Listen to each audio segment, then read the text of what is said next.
Rawalpindi ATC میں 9 مئی مقدمات کی سماعت کے بعد میڈیا سے گفتگو میں اپوزیشن رہنماؤں نے حکومت کو نشانے پر لے لیا۔ سربراہ عوامی مسلم لیگ شیخ رشید نے دعویٰ کیا کہ آئندہ 2 ماہ بہت اہم ہیں، سیاست امتا رنگ دکھائے گی۔ سابق وفاقی وزیر نے نیب سے گندم اسکینڈل کا فوری نوٹس لینے کا مطالبہ کر دیا۔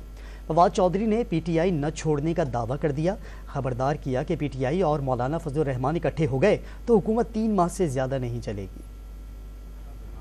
اپوزیشن رہنما حکومت پر برس پڑے۔ سربراہ عوامی مسلم لیگ شیخ رشید نے دعویٰ کیا کہ حالات خراب سے خراب تر ہو رہے ہیں، حکومت نے کسانوں سے 1 کلو گندم بھی نہیں خریدی۔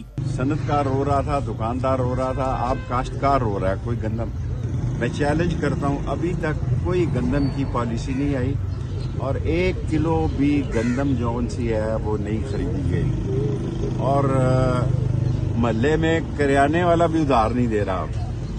حالات جو ہیں وہ خراب سے خراب تر ہو رہے ہیں۔ عدلیہ کو لفافوں میں پاؤڈر بھیج رہے ہیں، اور جہاز جو ہیں آٹے کے وہ گندم جو لا رہے ہیں 1500 ٹن، اس میں سے کم نکلی ہے۔ میری نیب سے درخواست ہے کہ تحقیق کرے یہ کیا ہو رہا ہے۔ شیخ رشید نے اسحاق ڈار کی ڈپٹی وزیر اعظم تعیناتی کو غیر آئینی قرار دے دیا۔ دعویٰ کیا کہ پاکستان کے قانون میں ڈپٹی وزیر اعظم کا عہدہ نہیں، جاتی عمرہ کے قانون میں ہوگا۔ سابق وفاقی وزیر شہری مزاری نے طنز کیا کہ پیپلز پارٹی اور نون لیگ ملک میں بادشاہت چاہتی ہیں۔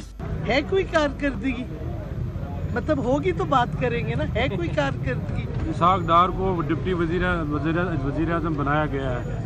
وہ بادشاہت چاہ رہے ہیں شریف خاندان پاکستان کی، لیکن زرداری بھی بادشاہت چاہ رہے ہیں، تو آپس میں فیصلہ کر لیں۔ فواد چودھری نے دعویٰ کیا کہ اگر فضل الرحمان نے فیصلہ کر لیا کہ حکومت نہیں چلے گی تو حکومت 2 یا 3 ماہ سے زیادہ کی مہمان نہیں ہوگی۔ دیکھیں، یہ حکومت کی لیجٹیمیسی نہیں ہے، حکومت تو فارم 47 پہ کھڑی ہے۔ کل مولانا فضل الرحمان کی جو تقریر ہے، میرا یہ خیال ہے کہ اگر فضل الرحمان صاحب نے فیصلہ کر لیا کہ حکومت ہٹے گی اور PTI اور فضل الرحمان کسی موقع کے اوپر اکٹھے ہو گئے تو یہ حکومت 2 سے 3 مہینے سے زیادہ نہیں چلے۔ فواد چودھری نے واضح کر دیا کہ انہوں نے PTI نہیں چھوڑی، باور کرایا کہ ان کی باری آئے گی تو وہ اپنی کہانی سنائیں گے۔